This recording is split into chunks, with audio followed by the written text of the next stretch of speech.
What's up, guys? This is Jakob. I'm Content AI Manager and founder of Content AI Tools. Welcome to a new episode. Today, I want to speak about copyright issues. So it's normally I'm very enthusiastic and very, I would say inspiring. So that's the word that when I'm creating blog articles, I choose inspiring articles. So but I recognize there's a lot of noise currently on about ChatGPT and also DALI 2. And I also did this survey and spoke with I'm speaking all the time with people, but one issue or one objection when it comes to AI generated content is the copyright thing, which is, I mean, we are in the beginning, so there will be definitely this year an AI peak when it comes to all these topics, but we're at the beginning and there's a lot going on. And today I just want to speak about copywriting issues so that you as an entrepreneur, just to make sure that you don't get any trouble. So I want to share a couple of things. So first of all, my new book is coming. So there's some self-promotion. So on May 1st, my new book, Content AI, Save Time, Money, and 10x Your Marketing Impact with AI. So all the time that I'm speaking about these topics, I just wrote this book, and it's you can already pre-order it on Amazon, but you can also just send me stuff if you have any questions, any topics. I can still add topics into the book, and if you have something, just let me know so I can include it. I mean, all these conversations and topics that I'm speaking about are based on the survey that I made, and I'm still super curious what you guys think, and also recognize that most people actually not yet used AI tools so far, so which is fine. So many people are in the beginnings, and so that's the reason why I wrote also the book. So if you never used AI tools, that's perfect. Just to implement it on your own team could be interesting. And I'm giving workflows, frameworks, how to use them, and how to integrate it in your existing team, because that's a struggle that many people have. And also one big objection is from a marketing standpoint. So people who are within the marketing world, am I going to be replaced, or what is going on?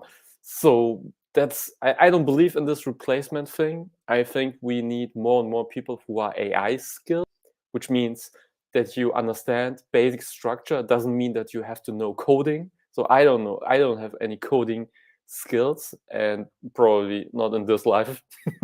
So maybe in the next one. But I'm AI skilled in the sense that I understand these tools, how they basically work, and I'm using them also in my daily work. So it's not something conceptual, far away or something. I'm landing these tools in my daily business, and this is what you should also do. That's my recommendation. Okay, genug German. Enough about self-promotion. So the reason mainly why I want to speak about this topic is Getty Images is suing the creators of AI art tool Stable Diffusion for scrapping its content. So there's a lot going on currently. So it started this year, 2023. And I mean, look at this picture. I mean, it's awful. And this is something that is produced by an AI image generator. And I mean, you can see now here the watermark, Getty Images. You know, all this company. Getty Images is a company who basically gives you pictures that you can use for your own marketing campaigns. And it's not yet clear. So it looks like that this AI company used a lot of these Getty Images pictures without having a license. So this means just these randomly picked pictures on Getty Images are used to feed the AI system to create new material. But it was so obvious that they used Getty Images pictures that Getty Images decided, okay, sorry, but that's our business model, and this will have some consequences. Okay, and this is the starting point. And I want to speak about a couple of things that are important so that you don't get any trouble. Okay. So, first of all, I mean, this sounds so obvious and like a no-brainer, but don't use not licensed picture material. That would be the lesson number one. I mean, it sounds super obvious, but don't do this. Okay. So I also, just to make sure that you all get it. So I wrote last week, I published a new article about this topic. I will also share this in the chat. So AI image generators and how users can avoid copyright infringement. And I also at the end give some suggestions that you should follow and tips for not getting in legal conflicts. So let me just post this in the chat. It's on the AI journal. If you just Google AI journal and then my name, which is for many people very hard, I know, but you will do it. Then you can also get to this article and you can check the whole article. So yes, so a couple of things that I want to speak about. So what is this? Yeah, that's my article. Okay. So that would be my first advice. So don't use not licensed pictures for image generation. So I'm going to show you how I use, for example, Airbrush. Airbrush is one image generator that you can use to create images. So for example, just let me check. Jump into a sleeping cat. No, nobody needs a sleeping cat. I mean, come on. So, for example, artificial, of course, intelligence, content marketing. Okay, just create an image.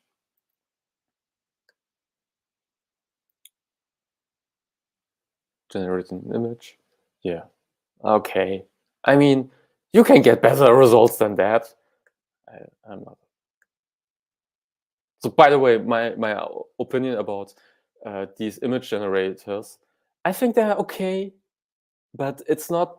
It shouldn't be your backbone of your content creation model. I mean, it's funny to work with them and to produce a couple of pictures and things like that, but other than that, I think it's a nice to have thing. But more important would be an AI writing assistant which creates you blog articles and social media captions. And I don't mean ChatGPT. Okay, don't get me wrong. I think ChatGPT. It's great that everybody is speaking about ChatGPT, but it shouldn't be not the only thing that I want to tell this thing. So I'm recruiting a couple of people who are going to create content for me, and I'm asking, so okay, which AI tools are you using? I mean, these guys are mainly writer, so authors who producing text for other companies, and one guy said, yeah, I'm using AI tools, and I said, oh great, that's awesome. So which tool exactly are you using? And he said, ChatGPT. I said, okay, tools indicates that I mean, this is plural. I just thought that you maybe tried another thing than except of ChatGPT. I mean, it's so easy to use ChatGPT, and the reason I think why everybody is using it, because you can use it on your mobile. I think that's the main reason, and you don't have to log in. So you don't have to log in. You can just go to the website, and if there is enough space and you can, and not that many people are using it currently, you can just type in your topic or your question, and you get immediately results. Because the tools that I'm using, AI writing assistants or Airbrush, they are all desktop only. So you can try. I never tried it honestly, but I wouldn't try them because it's like using Photoshop on your mobile phone. It's just a big mess. Basically, I wouldn't do this. So yeah, that's the reason why I think everybody is using ChatGPT. But yeah, anyway.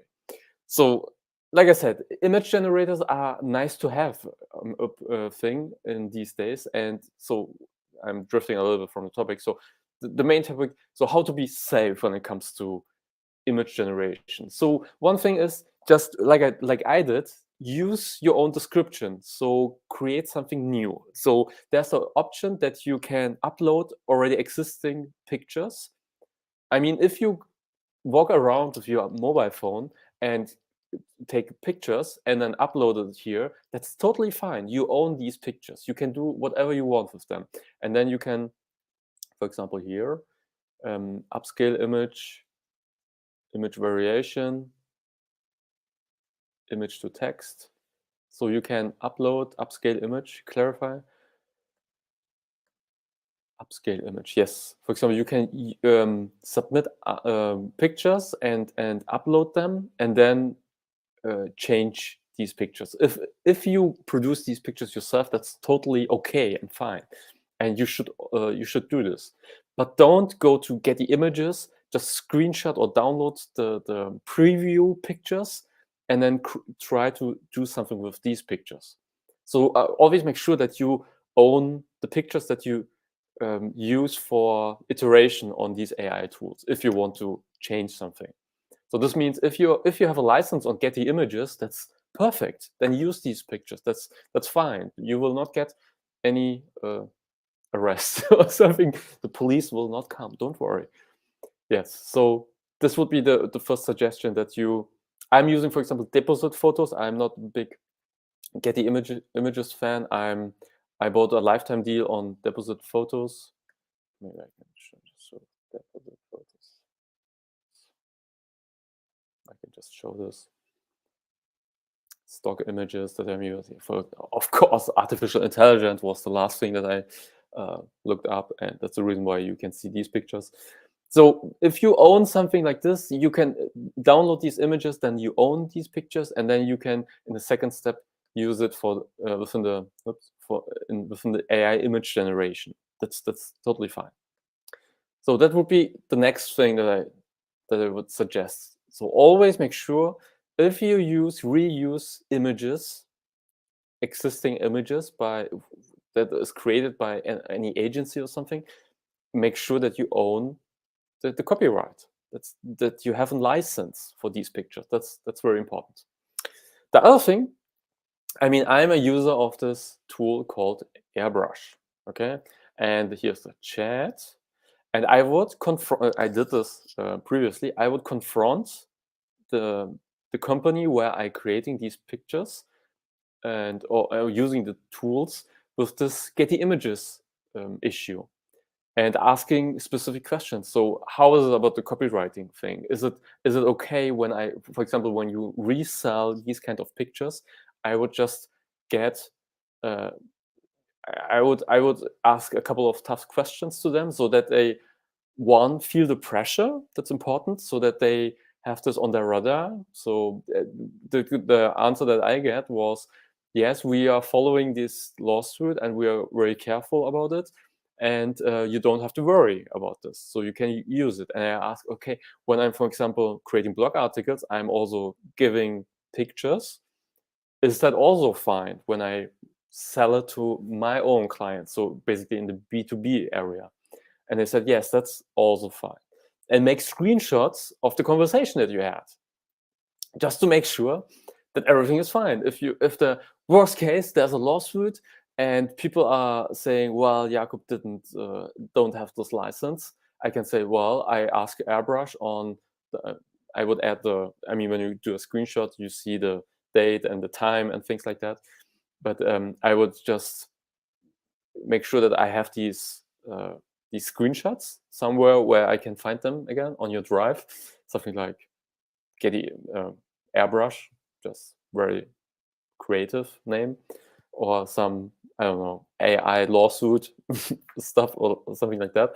Just to put these screenshots there and make sure that you have them, and then you're fine. So I would, to summarize this advice, I would confront the tool owner that you are using. That in my case it's Airbrush. In your case, I don't know, maybe you're using DALI 2 or whatever you're using, just to make sure that that you're safe.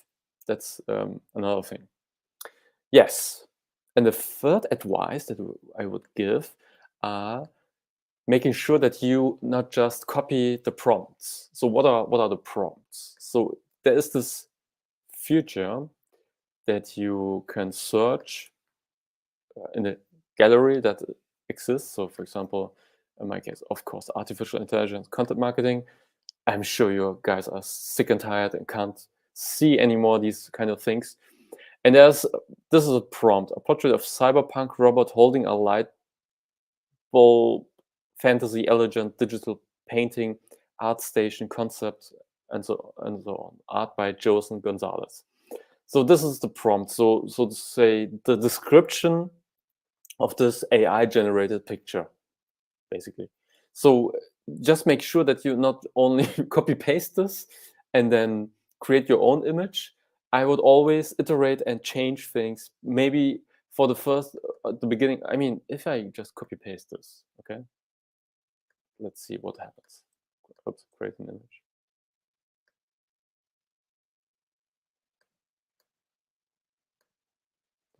And now let's do it. Create an image. What is happening?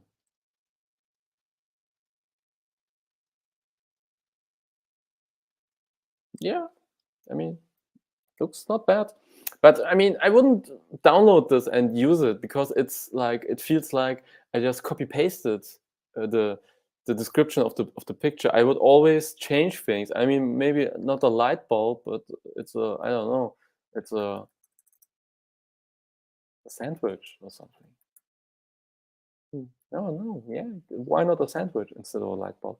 But yeah, anyway, you get the point. So just don't just use the prompt, and if you then create your picture, make sure that you have access to the prompt so that it's not gone or something. So if I download this or I have my history, a history channel, and you can now change artificial intelligence content marketing. That's the prompt, and this is now the one that I just copy pasted and just check. That was I was just I mean I'm a big Japan fan and we want to travel to Japan, and I just made some experiments. Does this look like a samurai? I mean, come on, I don't get it. That's just so weird. But yeah, that's the reason why I'm not that much convinced about these kind of tools. And yeah, I don't know. So what else? Yeah, Mount Fuji, of course. Yeah, that was weird. I mean, I'm also one big One Piece fan. If you don't know the story, this is a manga from Japan. It's a pirate story. They already I'm watching this since I was in school and then in university time, and since I have my own business and worked for different agencies. So this series is going on since 1997, I think. Yes, since the 90s. Yeah, definitely. So yeah. Anyway, sorry for that. Okay, that's it. So just to summarize, don't use not licensed picture materials that you have on your AI tool. Just to make sure that if you use material that already exists, that is something that you have license for. The second thing is confront the tool, the AI tool that you're using with these copyright issues, because if you don't care and don't ask these questions, they will not care. But if this pops up by existing clients, then they are interested in solving these kind of things. So I would always confront them and ask to being proactive about this topic and yeah, ask questions. And the third thing that I recommended is create your own prompts. Don't just copy paste prompts by other pictures and by other artists. So if this artist is very well known, or maybe he's not a well known artist, but his name becomes big, and then they they have a lawyer or something, and they are checking everything, and they recognizing, hey, this guy, his pictures are inspired by our pictures. I will contact this guy, and you don't want to get a phone call by a lawyer of some artist, okay? Just to make sure that you don't have these kind of things, and create your own prompts and write them also. Okay, that's it. So if you have any questions, just let me know. So like I said, so yeah, just one more. I want to show it. Like I said in the beginning, my book is coming, Content AI. So save time, money, and 10x your marketing impact with AI. It's coming in May the 1st. So I will also copy paste the URL to my book. What about that one? But I want to post a shorter version of it so that you don't get uh, so much stuff. So let me check. Where is it? Where is it? I can't find it. Here. So copy pasting. So let me paste this here. Okay, here we go. So here's the link. Just if you search for Content AI and my name, then you will find it definitely. It's already open for preview. So I am speaking about the frameworks or about this copyright issue, the tools that I'm using that I can recommend, always connected also with video material that you can watch, like tutorial characters or how to use these kind of tools. So yeah, that's it basically. So if there are any more questions, just let me know and see you next episode. Thank you and bye-bye.